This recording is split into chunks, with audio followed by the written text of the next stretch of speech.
લક્ષ્ય ન્યૂઝ, એક નજર, એક લક્ષ્ય. વડાણા સંપથી જાસનવાડા વચ્ચે પાણીના ગેરકાયદેસર કનેક્શન પર કાર્યવાહી કરવામાં આવે તેવી ગ્રામજનોની માંગ છે. 1.5 લાખ લીટર કેપેસિટીનો સંપ 3 દિવસે ભરાય છે. જાસનવાડા ગ્રામ પંચાયતમાં પણ પાણી આવતું નથી. ઉનાળો આવતા જ પાણીનો પોકાર ઉઠ્યો છે. ત્યારે ભાભર તાલુકાના અનેક ગામોમાં પૂરતું પાણી ન મળતું હોવાથી રાડો ઉઠી રહી છે. ત્યારે ભાભર તાલુકાના અબાળા ગામે પણ પીવાનું પાણી પૂરતું નથી. તેવા ભાભર તાલુકાના અનેક ગામોમાં પૂરતું પાણી પહોંચતું નથી. પરંતુ પાણી પુરવઠા વિભાગ તેમજ નર્મદા વિભાગ દ્વારા દરેક ગામોમાં પીવાનું પાણી પહોંચવાની વાતો કરવામાં આવે છે. ગ્રાઉન્ડ પરની હકીકત કંઈક અલગ જ જોવા મળી રહી છે. ત્યારે અમારા રિપોર્ટર ગોપાલ પૂજારા સહિત પૂરી ટીમ દ્વારા ભાભર તાલુકાના જાસનવાડા ગામની મુલાકાત લીધી તો ગામ લોકો દ્વારા પીવાનું પાણી ન મળતું હોવાની રાડ ફરિયાદો ઉઠવા પામી છે. આ બાબતે ગામના જાગૃત નાગરિક દ્વારા તો મુખ્યમંત્રી સ્વાગત કાર્યક્રમમાં પણ પાણી બાબતે રજૂઆત કરવામાં આવી હતી. ભાભર તાલુકાના જાસનવાડા ગામે 400 ઘરોમાં 3000થી પણ વધારે વસ્તી ધરાવતું ગામ છે. અહીં પીવાના પાણી માટે ઊંચી ટાંકી પણ છે તેમજ 1.5 લાખ લીટરનો સંપ છે.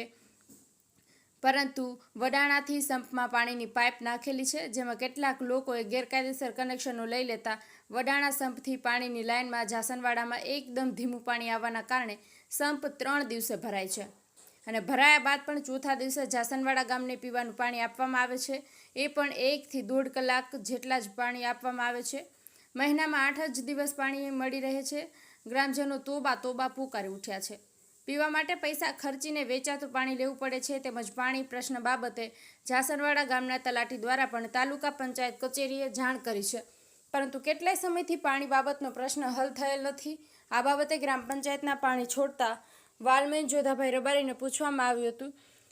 તેણે જણાવ્યું હતું કે સમલા વડાણા સંપથી પાણી આવે છે, પરંતુ એકદમ ધીમું પાણી આવતું હોવાના કારણે સંપ 3.5 દિવસે ભરાય છે અને હું દર ચોથા દિવસે પીવાલાયક મીઠું પાણી આપું છું. એ 1.5 કલાક પાણી આપવામાં આવે છે, બાકી રોજ બોરનું ખારું પાણી આપવામાં આવે છે.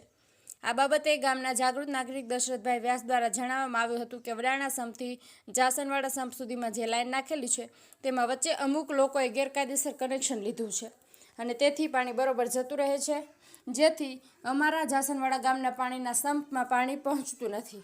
અને આ બાબતે પાણી પુરવઠા વિભાગના કર્મચારી અધિકારીઓ દ્વારા કોઈ જ કાર્યવાહી કરવામાં આવતી નથી. ગેરકાયદેસર કનેક્શન કાઢવામાં નહીં આવે તો જાસનવાડા ગામમાં પાણી ક્યારેય પહોંચશે જ નહીં તેવું લોકોનું કહેવું છે. ગોપાલ કે પૂજારા, ભાભર. જાસનવાડા ગામે જે મીઠા પાણીનો સંપ આવેલો છે તે 1.5 લાખ લીટરની કેપેસિટીવાળો છે અને તેને ભરાવાની 1 દિવસમાં તે સંપ ભરાઈ જવો જોઈએ અને એની જગ્યાએ વચ્ચે કનેક્શનો ગેરકાયદેસર કનેક્શનો હોય અને આ સંપ 4 દિવસે ભરાય છે અને 4 દિવસે અમારા ગામ લોકોને મીઠું પાણી પીવા મળે છે. તો નર્મદા વિભાગવાળા કોઈ કાર્યવાહી નથી કરતા? અમે જાણ કરી છે પણ એ લોકો કોન્ટ્રાક્ટર કંઈ કરતા નથી. વારંવાર ફોન કર્યા છે. બરોબર. જાસનવાડા મુકામે પાણી આવતું નથી. જે મીઠું પાણી છે વડાણા સંપમાંથી આવે છે, પરંતુ ત્યાં જે ખેતરમાંથી પાઇપલાઇન નીકળે ત્યાંથી ગેરકાયદેસર કોન્ટ્રાક્ટર દ્વારા કનેક્શન આપી દેવામાં આવેલ છે. તેથી ગામમાં પૂરતું પાણી આવતું નથી અને આવે તે પણ ખારું પાણી આવે છે, જે પીવાલાયક કે ઢોર પણ પી નથી શકતા અને પાણીના ટાંકાની આજુબાજુ ઘણી બધી ગંદકી પણ પડેલી છે. આ બાબતે રજૂઆત થયેલી કોઈ? આ રજૂઆત કરેલી છે વહીવટદારને, તલાટીને તેમજ ઉપર વડાણા પણ રજૂઆત કરેલી છે. ગામ જાસનવાડા તાલુકા પંચાયતમાં ઓપરેટર તરીકે છું અને મારે સાંભળા સંપમાંથી પાણી આવે છે ત્રીજે દિવસે પાણી આવે. 3 દાડે ટાંકું ભરે. ત્રીજે દિવસે ગામને મીઠું પાણી મળે છે. કનેક્શન વધારે, લાઇન ઉપર વધારે છે, પાણી આવતું નથી. 1 ચકલી જેટલું નળ જેટલું પાણી આવે છે અને 1.5 લાખ પાણીનું ટાંકું ભરાતું નથી મારે.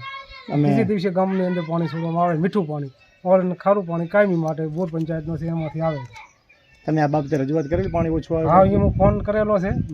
અહીંયા મીઠા ફોન કરેલો સબસ્ટેશનમાં, અહીંયા સાંભળ્યાવાળાના પણ ફોન કરેલો મેં. રજૂઆત કરી. એ મને કહે છે મને કે નવી લાઈન નાખવાની છે. કાલે જ વાત કરી હતી મને કે 2 કિલોમીટર નવી લાઈન નાખવાની, તો બસ તમને પાણી પૂરતું મળશે. એમાંથી આ પ્રોબ્લેમ રહે છે.